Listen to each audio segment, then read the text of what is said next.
Hello दोस्तों, मैं Ashish Shukla from deep knowledge और आपका स्वागत है हमारे चैनल में, जिसमें हम आपके लिए लाए हैं कुछ ज़रूरी बातें जिसके ज़रिए आपकी लाइफ हमेशा हमेशा के लिए बदल सकती है। आज हम 0 to 1 में ब्रांडिंग के बारे में पढ़ेंगे कि ब्रांडिंग क्या होती है, ब्रांडिंग कैसे की जाती है और ब्रांडिंग कैसे आपको नुकसान भी पहुंचा सकती है। जी हाँ भाइयों और बहनों, अगर आप हमारे साथ इस पूरे एंड तक वीडियो देखेंगे तो आपको ये समझ में आएगा कि ब्रांडिंग हमेशा अच्छी नहीं होती है। बहुत बार ब्रांडिंग खतरनाक भी हो सकती है। हालांकि ब्रांडिंग एक बहुत जरूरी एस्पेक्ट है फ्यूचर की बिजनेस बनाने के लिए। 0 to 1 बहुत ही स्पेशल बुक इस सेंस में भी है क्योंकि ये आपको खाली पॉजिटिव चीजें नहीं बताती है, ये बहुत सी नेगेटिव चीजें भी बताती हैं जो एक्सपीरियंस से निकल के आता है। ज्यादातर जो बिजनेस बुक्स होती हैं, ज्यादातर जो टीचर्स होते हैं बिजनेस के, वो आपको बताते तो है, मोटिवेट तो करते हैं, बट वो नेगेटिव एस्पेक्ट्स भूल जाते हैं बताना जो बिजनेस की दुनिया में एक्चुअली होता है। और इसीलिए आज आप ब्रांडिंग के बारे में वो चीजें भी, वो सीक्रेट्स भी जानेंगे कि कब ब्रांडिंग के पीछे नहीं जाना चाहिए। तो आइए दोस्तों, ब्रांडिंग फ्रॉम 0 to 1। 0 to 1 पढ़ाने के पहले मैं आपसे, जैसे मैंने प्रॉमिस किया था कि हम लोग रोज कुछ बातें सीखेंगे, तो मैंने जैसे आपको प्रॉमिस किया था कि लक के बारे में हम कुछ न कुछ सीखेंगे जिसके जरिए आप अपने आप को लकी होने के लिए ट्रेन कर सकते हैं। ये बड़ा अजीब सुनाई देता है, लकी होने के लिए ट्रेन कर सकते हैं। मैं जितनी बार भी आपसे कहता हूं कि आप लकी होने के लिए ट्रेन भी हो सकते हैं, मुझे अपने आप भी लगता है कि कैसे हम ट्रेन करें। फर्स्ट चीज जो मैंने आपसे शेयर की थी लक के बारे में वो था नेटवर्क। जी, टोटल 13 चीजें मैंने आपको प्रॉमिस की हैं, एक एक करके बताऊंगा, बिकॉज मैं आपको अगर लकी बनाना चाहता हूं तो 13 तो ऑब्वियसली बनता ही है। नेटवर्क ये कॉमन सी चीज है, आप सब जानते हैं कि जितने आपके जान पहचान के होंगे, जितना बड़ा आपका नेटवर्क होगा, उतना ही आपको अपॉर्चुनिटीज बढ़ेंगी किसी भी काम को करने के लिए। सेकंड,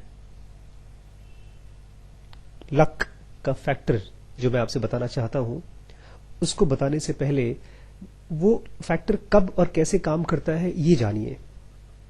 सिंपल सा है, बहुत मुश्किल नहीं है। उसको बोलते हैं इंट्यूशन। इंट्यूशन मतलब आभास। हम सबको कुछ न कुछ फील होता है हमेशा। कभी अच्छा फील होता है, कभी बुरा फील होता है, कभी लगता है कि नहीं मुझे करना चाहिए, कभी लगता है कि नहीं मुझे नहीं करना चाहिए। मैं फीलिंग, उस फीलिंग की बात नहीं कर रहा हूं जो लालच या डिजायर की होती है, अंदर से एक गट फीलिंग की बात आती है, उसको इंट्यूशन लोगों ने कहा है। लेकिन इंट्यूशन बहुत ही स्पेशल चीज है। बताऊं, मैं आज से करीब 17-13-14 साल पहले की बात है, मेरी लाइफ में एक बहुत बड़ा इंसिडेंस हुआ। मैं एक लाइब्रेरी, छोटी सी लाइब्रेरी, जैसे आप पीछे लाइब्रेरी देख रहे हैं, ऐसी एक लाइब्रेरी थी किसी एक अंकल की। मैं वहां गया और मैं उस समय बहुत ही परेशान था।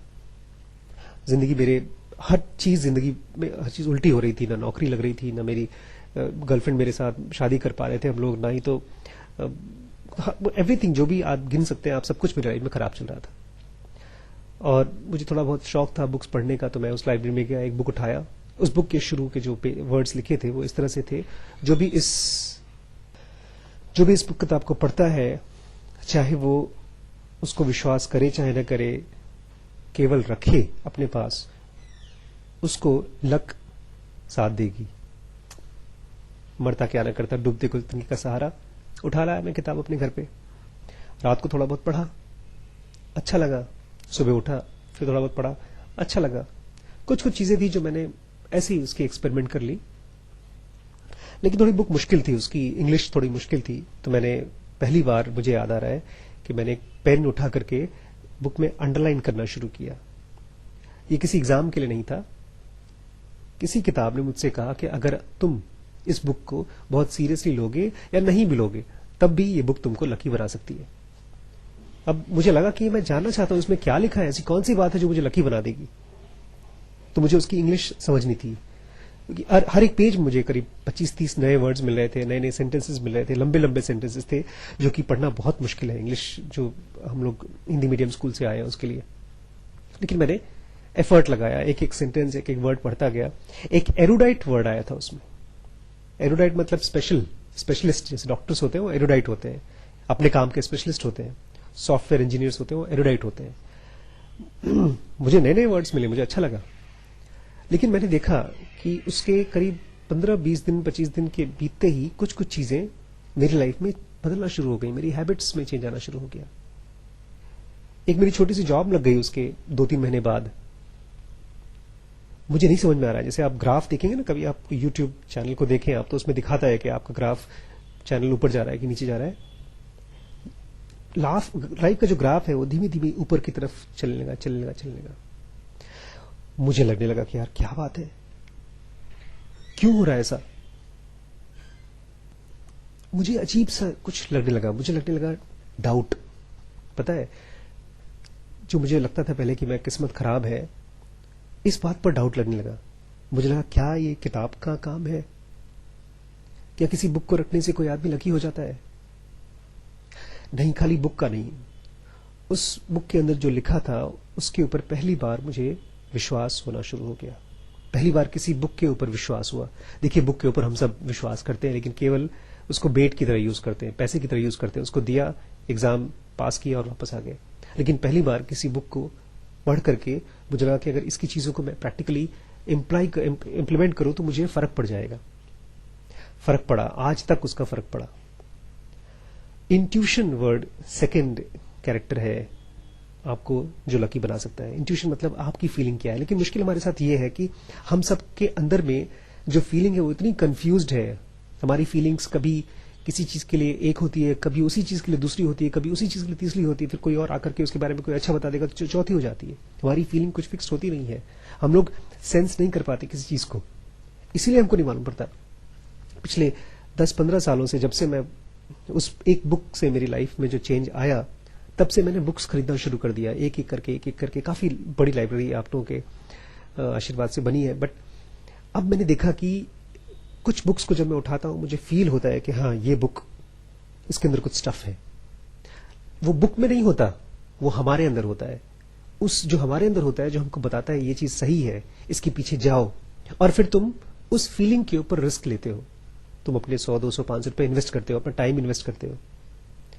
That feeling is called as intuition. आप जहां जाएंगे, दुकानों में, मार्केट में, कभी जमीन खरीदनी होगी आपको, कभी कोई सामान खरीदना होगा, यू हैव टू आस्क, आप सबसे पूछिए, सजेशन सबसे लीजिए कि भाई क्या सही है क्या गलत है। लेकिन अल्टीमेटली आपको एक बंदे से जरूर पूछना है, और वो है खुद की, मुझे क्या फील हो रहा है किसी के बारे में। अभी हम लोग रिच डैड पुअर डैड आपके साथ शेयर करेंगे, डिस्कस करेंगे, तब आप देखेंगे जो रॉबर्ट कियोसाकी हैं, used to feel the land. वो जा करके जमीन को फील करते थे, उसके जो ओनर है उनको फील करते थे।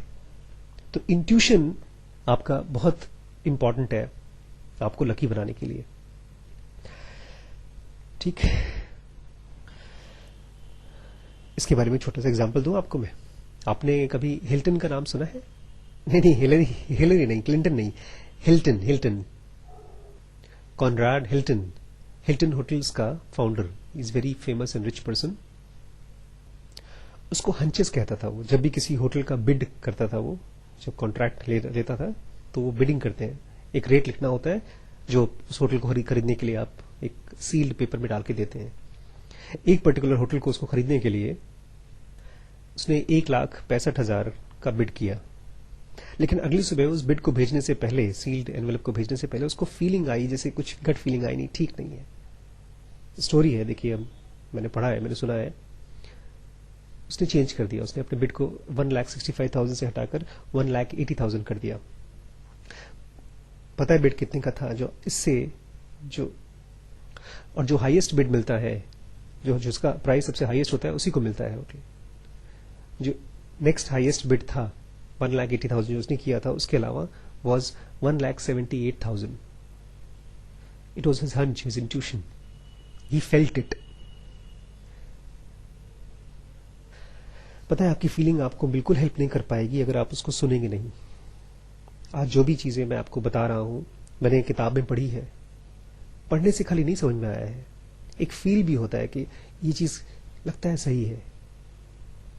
ब्रांडिंग के बारे में हम लोग इतने ज्यादा देखते हैं आसपास, हम सब ब्रांड्स के ऊपर मरते हैं, हम सब अंधे विश्वास करते हैं ब्रांड के ऊपर। हमको इसी ब्रांड की कपड़े चाहिए, इस ब्रांड का जूता चाहिए, इस ब्रांड का कार चाहिए। ये ब्रांड होता क्या है, बनता कैसे है, और क्या इस ब्रांड की मदद से कोई मोनोपोलिस्टिक कंपनी बनाई जा सकती है? जैसे कि आप मोनोपोली जानते हैं, मोनोपोली मतलब आपका पूरी तरह से कब्जा, मार्केट में कब्जा। ब्रांडिंग जो होती है, किसी भी चीज को ब्रांड करना, किसी को दिखाना कि आप क्या है, आपका प्रोडक्ट क्या है, इसको बोलते हैं ब्रांडिंग। और सबसे इंपॉर्टेंट चीज जो ब्रांड बनाता है वो है कस्टमर एक्सपीरियंस। कस्टमर का एक्सपीरियंस क्या है? जब आप जाते हैं किसी दुकान में कोई कार देखने, तो आपको पहले लुक में आपको फील क्या होता है, क्या एक्सपीरियंस करते हैं आप उसको? आज हम लोग जो एग्जांपल देंगे आपको, वो उस कंपनी से देंगे जो दुनिया का सबसे बड़ा, one of the biggest brand experience देता है आपको। जी हाँ, टेक्नोलॉजी का one of the biggest company called Apple. Apple का लैपटॉप हो, आईपैड हो, या आईपॉड हो, या कंप्यूटर्स हो, मैकबुक हो, कोई भी चीज हो, आपको एक खास तरह का एक्सपीरियंस होता है। आप उसको देखते हैं, उसकी एकदम मिनिमलिस्टिक डिजाइन, एकदम कुछ सब साफ रहता है, कुछ दिखता नहीं उसमें। उसके बटन एकदम अलग तरीके के होते हैं, इसका स्क्रीन अलग होता है। इनफैक्ट जो लोग भी एप्पल के फोन या लैपटॉप लेके चलते हैं, वो इसीलिए लेकर यूज करते हैं ताकि लोगों को दिखाई दे कि हम कुछ है। जो यूज करता है उसको तो एक्सपीरियंस होता ही होता है, जो सामने वाला देखता है उसको भी अचानक से दिख जाता है कि ये कुछ खास है, कुछ स्पेशल है। और पता है, जब इस तरह से आप पोजीशन करते हैं अपने आप को कि आप कुछ खास है, कुछ स्पेशल है, तो एक और चीज आप कर सकते हैं, और वो है प्राइस पोजिशनिंग। आपकी कीमत आप खुद डिसाइड करते हैं, बिकॉज अब कस्टमर जब आपके ब्रांड को देखता है तो वो सोचने लगता है कि यार ये प्रोडक्ट नॉर्मल नहीं है। वो सोच के ही आता है कि मेरे पास जब इतने पैसे होंगे, जब बहुत ज्यादा पैसे होंगे, तब मैं सामान लूंगा। वो कॉम्प्रोमाइज करने नहीं आता। कोई भी एप्पल की फोन या एप्पल का लैपटॉप लेने जब जाता है तो ये नहीं कहता कि मुझे इसमें डिस्काउंट दो। वो जानता है कि अपने आप में कैटेगरी अलग है। इसको बोलते हैं branding positioning, brand positioning. Steve jobs इस चीज के लिए बहुत फेमस थे। उस कंपनी के जो फाउंडर हैं, वो अपने ब्रांड को पोजीशन करने के लिए सबसे बड़ा एड कैंपेन करते थे। उनके एड्स के बारे में तो मिसाल दी जाती है। लेकिन मैंने आपसे कहा था ना, खाली ब्रांड से काम नहीं चलता। ये जो एप्पल का डिजाइन, एप्पल की ब्रांडिंग, इस तरह की चीजों को बहुत लोगों ने कॉपी करने की कोशिश की है। किसी भी प्रोडक्ट को आप बनाएं तो आप कोई भी चीज कॉपी कर सकते हैं। अब ब्रांडिंग में बेसिकली हमको क्या लगता है, ब्रांडिंग करने के लिए हमको सामने वाले का प्रोडक्ट जैसा दिखता है वैसा बना दो, जैसे वो ऐड कर रहा है वैसा बना दो, जैसे वो मार्केटिंग कर रहा है वैसा मार्केटिंग कर दो। लेकिन क्या खाली यही है? ये सब जो आप, जब कोई आदमी कॉपी करता है, मिनिमलिस्टिक डिजाइन कॉपी करता है, किसी की ब्रांडिंग कॉपी करता है, तो खाली ऊपर ऊपर का चीज है ना। उसके अंदर में क्या है? जो ब्रांड बनता है वो खाली ऊपर की पोजीशन से नहीं बनता है, उसके अंदर में कंटेंट क्या है, उसका स्टफ क्या है, इस चीज से बनता है ब्रांड, मेन ब्रांड। तो आपको पता है एप्पल के पास अपने खुद के हार्डवेयर और सॉफ्टवेयर के प्रोप्राइटरी टेक्नोलॉजी है। जी हाँ, उसका जो टच स्क्रीन है एप्पल का, जो उसका गोरिल्ला स्क्रीन है, उसका अपनी खुद की पेटेंट है। उसी के स्क्रीन पे चलने वाले उसके सॉफ्टवेयर्स हैं, उसके सॉफ्टवेयर कहीं और नहीं काम करते, उसके हार्डवेयर कोई और नहीं यूज कर सकता। जैसे हमने कहा था ना, प्रोप्राइटरी टेक्नोलॉजी मोनोपोली करने के लिए वो एप्पल के पास है। उसने ये सोच रखा था कि आज के 10 साल बाद भी इसका टेक्नोलॉजी का मालिक मैं रहूंगा, कोई और हमको कॉपी नहीं कर पाएगा। आज तक कोई कॉपी नहीं कर सकता उनको। और एप्पल इतने ढेर सारे प्रोडक्ट बनाता है, लार्ज स्केल पे प्रोडक्ट बनाता है कि मार्केट में जो रॉ मटेरियल लोग बाय करते हैं उसके प्राइस भी यही लोग डिजाइन करते हैं। जी, मैंने कहा था ना, इकोनॉमी ऑफ स्केल। जितना बड़ा आपका सर्विस होगा उतनी ही पावरफुल आप हो जाएंगे। This is called economy of scale. और नेटवर्क इफेक्ट कैसे दिखाई देता है इस कंपनी में? पता है, पब्लिक है, ढेर सारे लोग हैं जो केवल सॉफ्टवेयर इंजीनियर्स हैं, जो खाली एप्पल के लिए ही सॉफ्टवेयर बनाते हैं, बस, और किसी कंपनी के लिए बनाते ही नहीं है। नेटवर्क इफेक्ट है ये। जितना वो यूज करते हैं उतना ही और बनाते हैं। डेडिकेटेड इंजीनियर्स होते हैं जो अपने घर से जॉब नहीं करते, फिर भी उनके लिए काम करते हैं। क्यों काम करते हैं? क्योंकि मिलियंस ऑफ यूजर्स हैं एप्पल के। यूजर्स जहां होंगे वहीं तो आदमी बनाएगा अपना प्रोडक्ट। और यूजर्स क्यों है वहां पे? क्योंकि इतने ढेर सारा अच्छा सर्विस बन रहा है वहां पर, सॉफ्टवेयर बन रहा है वहां पे। तो ये उसकी सॉलिडिटी है एप्पल की। खाली ब्रांडिंग से नहीं है, ब्रांडिंग तो है ही, ब्रांडिंग तो ऊपर की चीज है, but these inside things are which makes Apple Apple. और एनी ब्रांड, जब भी आप कोई बिजनेस बनाना चाहते हैं तो आपको ये पहले देखना पड़ेगा कि ये मेरा कंटेंट क्या है, उसके ऊपर मेरे मालिकाना अधिकार कितना है, और उसके बाद ब्रांडिंग आती है। और branding has to be precise and professional, क्योंकि ताकि जब आपका सर्विस को यूज करे आपका कस्टमर, उसको ऐसा फील होना चाहिए जैसा उसको कहीं और फील नहीं हुआ है। अगर वो ये फील नहीं करेगा तो उसको याददाश्त कैसे रहेगी, उसको पहचान कैसे आएगी कि आपका प्रोडक्ट यूज कर रहा है। और अगर आपके प्रोडक्ट को दूसरे प्रोडक्ट से वो डिफरेंशिएट नहीं कर पाएगा तो आपको ज्यादा पैसा क्यों देगा। कब ब्रांडिंग काम नहीं करती? जब आप ब्रांडिंग से शुरुआत करते हैं, आपके पास स्टफ नहीं है, आप सोचते हैं हम चलो ब्रांड बना लेंगे अच्छा सा और यूज करेंगे हमारा, जैसे बाकी बड़े बड़े ब्रांड्स ने किया है, बड़ा बड़ा ऐड दे दो और जैसे जो चीज उन्होंने बनाई है वैसे कॉपी कर दो, काम हो जाएगा। नहीं होता। अगर आपने सब्सटेंस से स्टार्ट नहीं किया, अपने प्रोडक्ट और अपने सर्विस के सब्सटेंस से, उसके अंदर में जो जान है उससे नहीं स्टार्ट किया, आपने ब्रांडिंग से शुरू किया, तो गए काम से। याहू कंपनी का नाम सुना है आपने? उसकी फेमस सीईओ, उनका नाम है मरीसा मेयर। मरीसा मेयर बहुत डायनेमिक लेडी है। 2012 में उन्होंने ज्वाइन किया था याहू, उसको रिवाइव करने के लिए। याहू कंपनी धीमे धीमे नीचे की तरफ जा रही थी एंड उनको लाया गया था कि वो इस कंपनी को फिर से रिवाइव करेंगी। Very dynamic lady. आते ही उन्होंने एक बड़ा सा ट्वीट किया। उनके एक सिंगल ट्वीट, बड़ा सा ट्वीट पूरे ऑर्गेनाइजेशन में फैल गया। सबसे पहले पीपल, फिर प्रोडक्ट, फिर उसके बाद ट्रैफिक एंड लास्ट में revenue. People, product, traffic, revenue, ये पूरा मैसेज गया पूरी कंपनी में। वो चाहती थी कि जैसे याहू एक टाइम पर यूथ के लिए सपना था, यूथ के लिए आइकॉन्स था, यूथ अपने आप को आइडेंटिफाई करते थे याहू से, वो चीज फिर से रिवाइव करना चाहती थी। आते ही उन्होंने एक कंपनी बाय आउट की, इसका नाम था टम्बलर। इसीलिए because youth was supposed to be, Tumblr was a new company, buy out कर लिया। मीडिया में काफी हाइप भी हो गया, लोगों ने पहचान लिया भाई कुछ कुछ किया है। बट अल्टीमेटली क्वेश्चन तो ये उठता है कि इतनी कूल और इतनी हाई फाई कंपनी, जो फ्यूचरिस्टिक कंपनी है, प्रोडक्ट क्या बनाएगी? क्योंकि अगर आपको ये क्लियर नहीं कि आप क्या प्रोडक्ट बनाने वाले हैं तो कुछ नहीं होने वाला। जब स्टीव जॉब्स आए थे कंपनी में, एक बार स्टीव जॉब्स को निकाल दिया गया था शुरू में। वो जब, आपको पता है नहीं चीज कि स्टीव जॉब्स ने शुरू में एप्पल बनाया, फिर एप्पल में से उनको निकाल के फेंक दिया गया because of his nature. He was very arrogant man, बदतमीज टाइप के थे। उनकी बायोग्राफी में आपसे शेयर करूंगा कभी। फिर जब उनको फिर से इनवाइट किया गया बिकॉज कंपनी चल नहीं पा रही थी ठीक से, then what he did was, फिर उनको लाया गया वापस। लोगों ने सोचा था कि जब स्टीव जॉब्स को हटा देंगे तो उस ब्रांड के ताकत से हम इस कंपनी को चला लेंगे, बट कंपनी का ग्राफ नीचे गिरने लगा। अल्टीमेटली स्टीव जॉब्स को बुलाया गया। बट स्टीव जॉब्स ने किया क्या? तो बहुत फोकस्ड आदमी था वो, सनकी था लेकिन बहुत फोकस्ड था।